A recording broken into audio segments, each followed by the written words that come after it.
Ala Hazrat Rahimahullah, he continued in his masterpiece of poetry and then began to touch upon the noble perspiration, the noble sweat, the blessed sweat which came from the body of Rasulullah sallallahu alaihi wasallam. And this was in particular a reference to one account which took place. On one occasion, a Sahabi radiallahu an came to the court of Rasulullah sallallahu alaihi wasallam with a plea.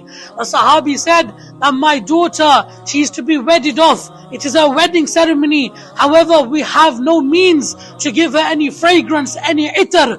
Rasulullah sallallahu alayhi wasallam, he requested for a container to be brought, and when a container was given, Rasulullah sallallahu alayhi wasallam, he blessed the container by putting an extract of his noble sweat in that container.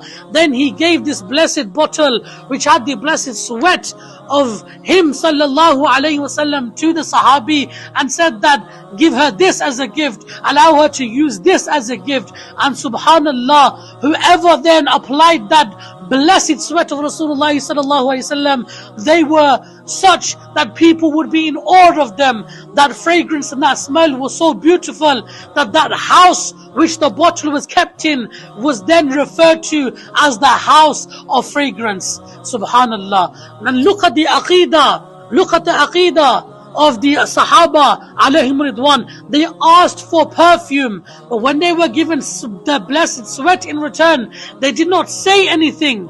They did not say we requested perfume, we requested itar, but we have the sweat in return. No, because they knew that anything which came from the blessed body, anything which had a link to the best of all creation, even the sweat, they knew that that blessed sweat would be more fragrant, would be more beautiful, would have a more of an elegant smell than any musk and any fragrance on the face of this dunya.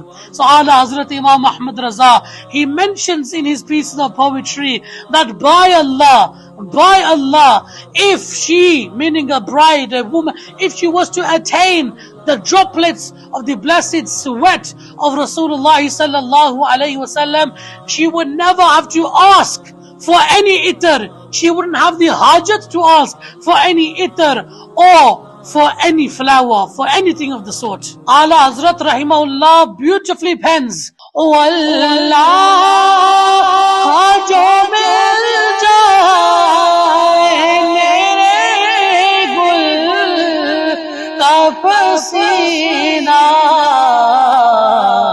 maange na kabhi itir na fir चाहे दुल्हन फूल फूल दहन फूल ज़कन फूल बदन फूल.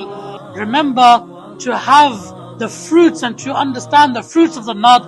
Always try to understand the nut, even if it's merely limited to the translation. To attain the fruits, you should strive not to only focus on the tune, but the translation and the meaning behind the nut also.